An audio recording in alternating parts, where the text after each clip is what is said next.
নমস্কার, আপনারা দেখছেন নিউজ মুখ্য বার্তা। সকলের সাথে সকলকে নিয়ে নিউজ মুখ্য বার্তা দেখতে চ্যানেলটি সাবস্ক্রাইব করুন।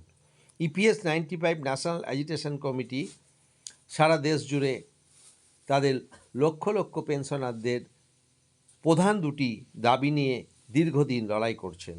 এই দাবি দুটোর মধ্যে হলো মিনিমাম পেনশন 7,500 প্লাস ডিএ এবং medical facility for all pensioners with spouse. এই দুটি দাবি নিয়ে তারা দীর্ঘদিন লড়াই চালাচ্ছেন, কিন্তু এখনও পর্যন্ত কেন্দ্রীয় সরকার দাবিগুলো মেনে নেননি এবং এরা যাতে এই দাবিগুলো মানেন তার জন্য পশ্চিমবঙ্গ সার্কেলের যিনি সভাপতি তপন দত্ত মহাশয় মুখ্যবার্তার সঙ্গে এক একান্ত সাক্ষাৎকারে জানিয়েছেন যে তাদের দাবিগুলি না মানা হলে আগামী 12ই ডিসেম্বর থেকে যন্তর মন্তরে তারা আমরণ অন্বেষণে নামবেন। এ ব্যাপারে তপনবাবু কি বললেন তা আমরা তুলে ধরলাম। ব্যুরো রিপোর্ট, নিউজ মুখ্য বার্তা। তপনবাবু হচ্ছেন আমাদের ওয়েস্ট বেঙ্গল সার্কেলের যে ইপিএস 95 কমিটি আছে তার প্রেসিডেন্ট রয়েছেন। আমাদের সিদ্ধার্থ মজুমদার রয়েছেন, রাজেন কুমার সাউ। এনারা এই আন্দোলনের সাথে বেশ কিছুদিন ধরেই জড়িত এবং এই আন্দোলনের ব্যাপারে এখন পর্যন্ত কি পদক্ষেপ হয়েছে সে ব্যাপারে আমাদের জানাবেন আমাদের পশ্চিমবঙ্গ সার্কেলের যিনি প্রেসিডেন্ট তপন দত্ত মহাশয়। আমি তপনবাবুর কাছে জানতে চাইব যে আপনারা ইপিএস 95 দীর্ঘদিন ধরে চলছে এবং আপনারা প্রাইম মিনিস্টারের দপ্তর পর্যন্ত গেছেন, কিন্তু এখনো পর্যন্ত কোনো কিছু হয়নি। এটার কারণ কি একটু এর কারণ কি?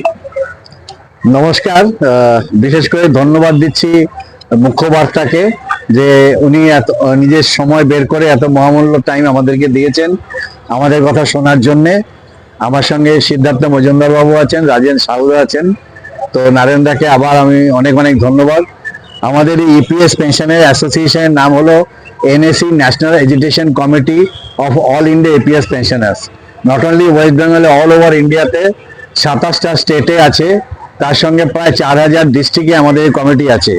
আমাদের এই আন্দোলন, আমাদের যে মিনিমাম পেনশন, যেটা সরকার আগে কিছুই ছিল না, 2014তে বলেছিল মিনিমাম 1,000 টাকা দেয়া হবে, কিন্তু 2016 থেকে আমাদের এই আন্দোলন চলছে। মিনিমাম পেনশন আমরা ডিমান্ড করেছি 7,500, 7,500, আর সঙ্গে দিয়ে দিতে হবে, আর তার সঙ্গে মেডিকেল ফ্যাসিলিটি হাজব্যান্ড অ্যান্ড ওয়াইফের। কিন্তু আজ পর্যন্ত কিছুই হয়নি। আমরা অনেক আন্দোলন, বিরাট যন্তর মন্তরে, দিল্লি যন্তর মন্তরে, রামলীলা ময়দানে প্রত্যেকটা মিনিস্টার, প্রত্যেকটা এমপি, প্রত্যেকটা স্টেটের এমপি, তাদের সঙ্গে তো দেখা করেছি। ইভেন শ্রমমন্ত্রীর সঙ্গে যে আগে সন্তোষ গাঙ্গোয়ার ছিল, তার সঙ্গে অনেক মিটিং হয়েছে। এরপরে যে আমাদের যাদব এসছে, ডক্টর যাদব, তার সঙ্গে অনেকবার মিটিং হয়েছে। আর এখন ধনসুখ মান্ডুয়াজি, ওনার সঙ্গে এখন অবধি মিটিং করে উঠতে পারেনি, কিন্তু ওনার যে পদস্থ অফিসার, ওনার যে সেক্রেটারি অফ শ্রমমন্ত্রী, লেবার মিনিস্টার, তার সঙ্গেও আমাদের মিটিং হয়েছে। আর সবচেয়ে বড় কথা, এই কোভিডের আগে 2019 এবং কোভিডের পরে 2022-এ আমরা প্রধানমন্ত্রীর সঙ্গে দেখা করি। আমাদের যে মথুরার যে সাংসদ, মথুরার যে এমপি শ্রীমতী হেমা মালিনীজি আমাদেরকে মোদী সাহেবের সঙ্গে দেখা করিয়েছিলেন। উনি অবধি আমাদেরকে আশ্বাসন দিয়েছিলেন যে হ্যাঁ, তোমাদের খুব জেনুইন ডিমান্ড, কারণ ইপিএস পেনশনাররা যেটা বলছে যে 1,000 টাকা মিনিমাম। আমরা প্রায় 78 লক্ষ ইপিএস পেনশনার আছি অল ওভার ইন্ডিয়াতে, তার মধ্যে 33 লক্ষ লোক 1,000-এর নিচে পায়, আর বাকি লোক কেউ 1,800, কেউ 1,500, কেউ 2,000, খুব বেশি হলে 2,200 টাকা পায়। তো যারা 1,000 টাকার নিচে আছে বা ধরুন 2,000-ই পায়, তারা কি করে খেয়ে পরে বেঁচে থাকবে বলুন? ওষুধ তো অনেক দূরের কথা, দুবেলা ডাল ভাত জোটানো এখন মুশকিল হয়েছে এখনকার দিনে যা। আর আমরা যতখানে গেছি সবখানে বলছে হ্যাঁ তোমাদের নিয়ে কথাবার্তা চলছে।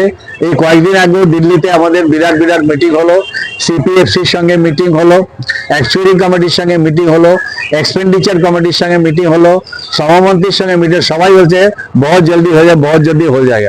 আমরা আলটিমেটাম দিয়ে দিয়েছিলাম যে অনেক হয়েছে, এনাফ ইজ এনাফ, বারবার আমরা আশ্বাসন চলছি। এবার আমাদের আন্দোলন আরো জোরদার হবে, আমরা আমরণ অনশনে যাব।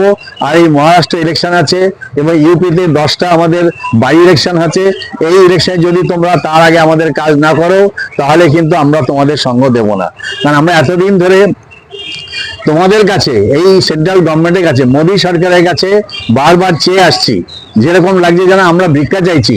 আমি ক্লিয়ার করে দিচ্ছি, উই আর নট দ্য বেগার। আমরা কন্ট্রিবিউট করেছি, আমাদের পয়সা আমরা চাইছি।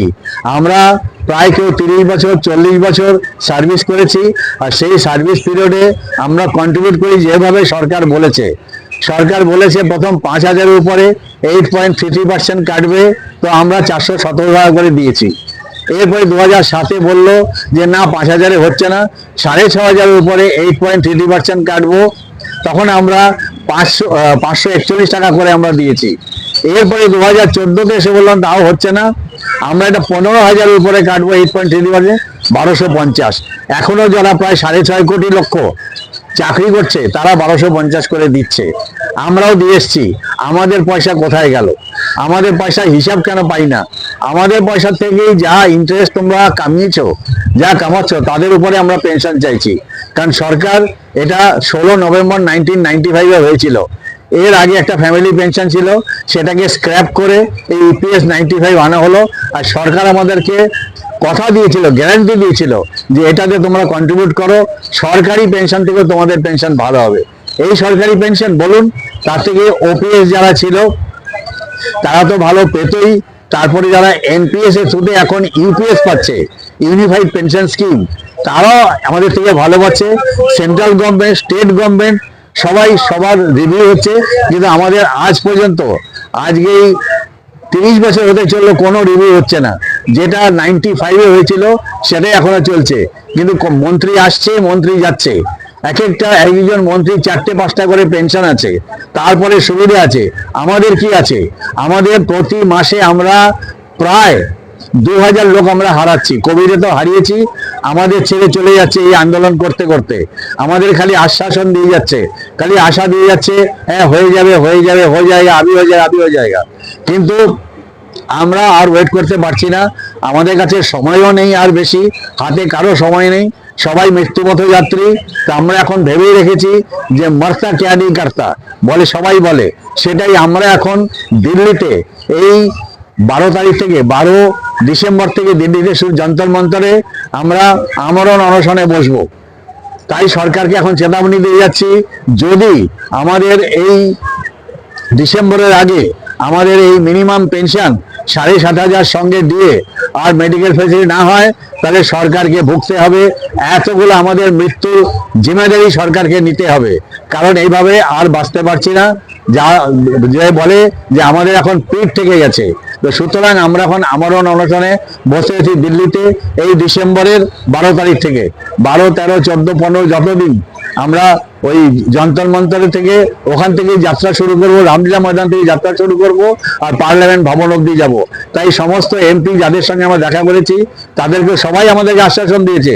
এই মহারাষ্ট্র ইলেকশন আগে যন্তর মন্তরে আমরা যখন গেছিলাম এই গেল জুলাইতে, তখন মহারাষ্ট্র থেকে প্রায় 11 জন এমপি এসেছিল।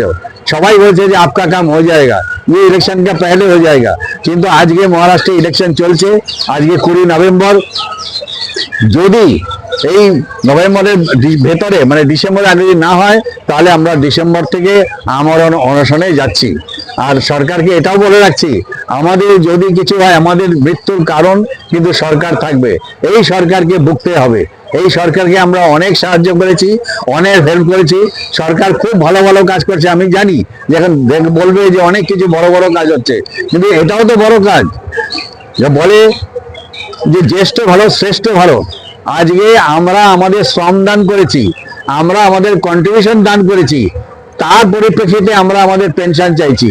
যদি বাঁচার মতো কোনো পেনশন না পাই, ডিগনিফাইড পেনশন, তাহলে আমাদের মরা ছাড়া আর কোনো উপায় নেই।